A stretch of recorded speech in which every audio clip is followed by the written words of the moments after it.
Cody Rhodes says he felt disrespected by AEW. Plus, a released WWE star has debuted at the AEW tapings last night. And we have an update on Drew McIntyre's status for SummerSlam. It's all in the Cultaholic Wrestling News right now.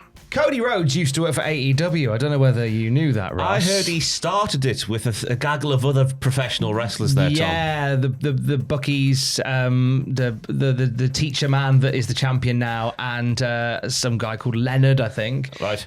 From what I recall. But Cody's departure from AEW was something that genuinely shocked the wrestling landscape. And it's one that he is reflecting on in the latest episode of The Ringer with Bill Simmons. Now, that podcast drops very soon, but a teaser for that podcast suggests that Cody is, for the very first time, incredibly open about his departure from All Elite Wrestling. Yeah, he says there's clearly bad blood, but there's also clearly respect and love. In the end, the way I see it is, if I ever felt disrespected at WWE, that's one thing. That's the Yankees. That's the flagship of it all. If I ever felt at the WWE that I was a number on a sheet, maybe, but feeling disrespected at something I built with my friends, feeling disrespected there, I wouldn't stand for it. It was one of those where it was like, F it, I did way more here than you think, and you're going to find out the moment I'm out the door. So the implication is there quite heavily that some kind of disrespect led to his AEW departure. Yeah, he goes on to say, I don't believe in the cold-hearted, backstabbing type of revenge. The greatest revenge on earth is success. I felt like we were sitting on something wonderful, something great,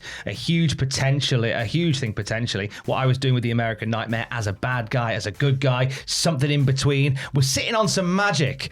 And if I'm not going to do it in the house that I literally, with Matt, Nick and Kenny built, then buddy, I'm going elsewhere. It's going to be interesting to see how deep he does go, because in terms of that level of like behind the scenes kind of thing, here's what happened that led to my departure, we haven't heard too much in the open air, have we? No. We certainly saw how things panned out on TV with his character stuff and that. I think the booking and like led to him being booed. I think that's the way it went in my mind anyway. Yeah. And that wasn't the way he intended it to go. So that was interesting to see on screen, but behind the scenes, it'll be interesting to see how deep he goes. We did a deep dive into Cody Rhodes' career on the Cultaholic podcast feed. Myself, Fraser Porter, and Aidan Gibbons. It's about like 12 hours long across 5 parts. And we talk, when we get to the AEW part, the one thing that we kind of noticed a lot of was he didn't feel as happy there. He felt almost antagonized there. That was just us from what we saw there. There are obviously people that go to AEW and have a really great time. But some people, it felt like with Cody, he wasn't enjoying it as much. He very much booked himself into a corner very early on by saying, if I lose this match, I can never challenge for the AEW World title. Yeah. And he lost, and he could never challenge for the AEW World title. So there was always going to be a limit on what he could do. And when he jumped to WWE, it felt very strange. But the fact that it was this Cody Rhodes American Nightmare package, and has just been very carefully booked throughout in the run-up to the 2 WrestleManias before he won the title, and then from there, it shows that it seems like he's in a better place now. Yeah. For him personally, it's a better place. The white meat babyface thing, as they say, on WWE Unreal, I believe. It's the hardest position to be in professional wrestling. To get cheered while being the white meat babyface, doing everything right and being squeaky clean. He was doing that in AEW, but you get the moments where, like, I forget what match it was, but he got wiped out on the stage, and he's just in the background, and all attention's on him while the match is going on in the foreground. Just the way the camera was set up. And everyone's like, oh, get out, Cody, leave us alone. That kind of thing just sort of turned the fans against the guy who was at the time, I believe, still a babyface. And just that natural sort of boo came in. And also, like, the white meat babyface thing wouldn't necessarily fit with the aesthetic of AEW. It's a lot grittier than WWE. And I think that's why there's such a divisiveness between the fandoms, because AEW presents a more gritty product compared to WWE, where one sort of wrestler and one sort of style would not necessarily work in the other. And I think in Cody's case, as you say, the white meat babyface thing just didn't fly in AEW. They wanted somebody with a bit of edge to them. Currently it's Hangman Adam Page, who's the guy, and whilst he's beloved, there is like a darker side and an edge to him that's been brought out. For Cody, it doesn't feel like that in the run that he's had in WWE, and it's actually fitted exactly what WWE needs as a organism. Yeah, you're looking at the boos, and if you listen to the boos in WWE for Cody Rhodes, they're only really getting a little bit louder now because he is up against John Cena. And I think everyone's recognising that John Cena's only here for 4 or 5 more months. So the cheers are just naturally happening now for John Cena up against Cody Rhodes, because he's going to be here for many years, but John's going soon, so everyone's starting to think, oh, we'll miss him. Yay. Yeah, go John. And I'm intrigued as to when we start to see that heel version of Cody Rhodes in a WWE organism, which I don't think is that far away either. But that's going to be from The Ringer with Bill Simmons. Comes out very, very soon. Should be a spicy listen. Now, at the AEW Dynamite tapings last night, we had a former WWE star, a released NXT talent rocking up. One of the Metaphor. Formerly of the Metaphor, Oro Mensah rocked up the Ring of Honor portion of those AEW TV tapings last night. Now just going under his first name, Oro lost to Tomohiro Ishii. What a debut to have. A debut. No word on whether or not Oro is going to be signing with AEW at this point. Apparently he looked good in there, getting knocked around by Ishii. Very easily likable kind of wrestler. Very good wrestler, as all wrestlers are these days. They're all very good inside the ring, but it's just the extracurricular stuff, the promos and whatnot. Very easily likable Oro Mensah. Yes, very much so. The extracurricular stuff is what Karrion Kross has really made his own in the last few months. He really put himself on the map with some of the stuff that he did on socials. It's led to this story with Sami Zayn that's got him on the card at SummerSlam. But the future for Sami Zayn, for Karrion Kross rather, is still somewhat in the unknown.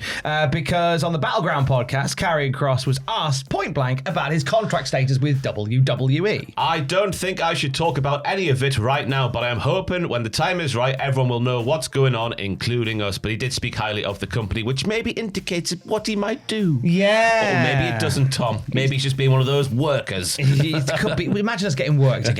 So I love the WWE Universe. I have every intention of giving people what they want if I'm allowed to. And if I'm not, I'm still going to find a way to give them what they want anyway. So, he's got his book coming out very soon. And he's in a real great position at the moment with the SummerSlam card, him and Sami Zayn. And I think they'd be foolish to not keep him around. They're clearly onto something because the crowd reactions tells us that. You can have your opinions on what his matches look like and what his matches make you feel and how impressed you are with his matches and whatnot. But it's clear just based off crowd reactions, based off social media reactions, they are onto something with Karrion Kross.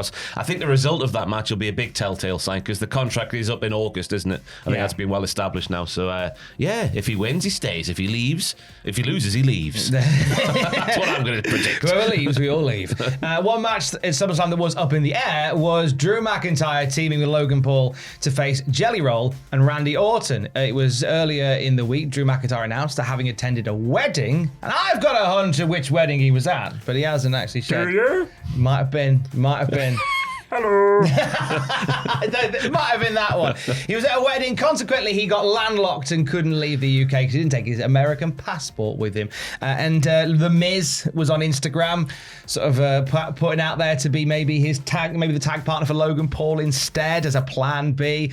Drew shared a video on socials where he gave us all an update. So he labels Mike The Miz Missionary Mike, which I think is a callback to something from a few years ago because he's boring there, Tom. He's a boring guy.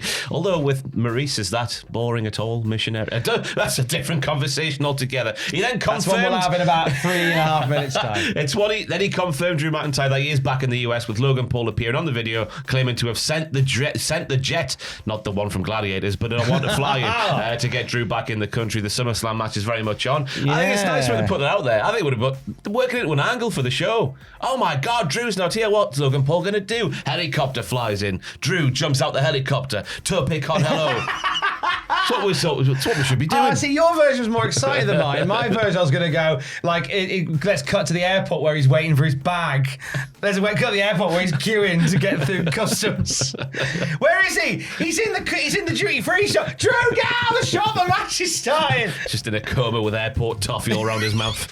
He's got a big Toblerone. He could have hit Jelly Roll with a big airport Toblerone. Oh, I would have killed him because they are beefy. They are huge, those Toblerones.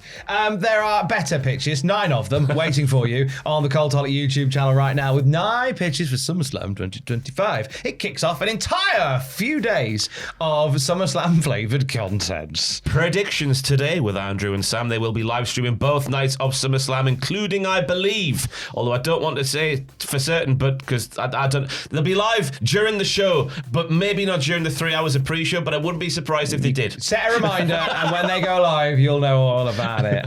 It'll be me and thee for what happened at SummerSlam. I'll be legging it back from Rise Summer Session Leeds on the Saturday night. That should be hilarious. You'll be fine. Happy Ree. And the WTF moments on our Patreon. Yes, about Tuesday, Wednesday next week. One big video with both nights in one at the Patreon $5 tier. That'll be the 21st episode on there. So there's a big back catalogue for you to enjoy if you're on the $5 tier. Plenty of good stuff to look forward to. And for the very latest wrestling news at any time, you can check out Cultaholic.com. Stay safe. Love you. Bye.